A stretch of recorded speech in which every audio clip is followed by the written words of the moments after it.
Hi everybody, Mark here from Dingle Cookery School.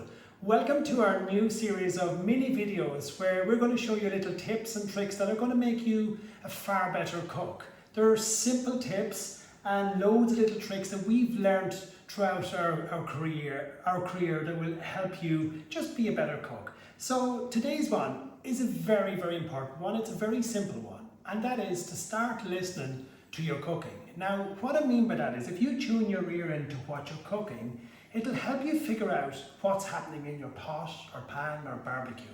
So I'm going to just demonstrate here. Here in this pot I have some onions and I'm cooking it very slow, nice and easy, so the knives is quite gentle. While in this pot here I have the heat quite high. I'm going to just put a little bit of oil in there and I'm going to pop the onions in. Now, straight away you can see a difference there. The louder it is, the browner it's going to be. So regardless if it's vegetables, meat, fish or whatever, the more nice, the browner it's going to be. Whereas the quieter it is, there's no browning on this one. It's just nice, gentle cooking, and it's just bringing out the moisture of the vegetable here. So tune your ears into when you cook, and it will make you a far better cook. So until next time, thank you.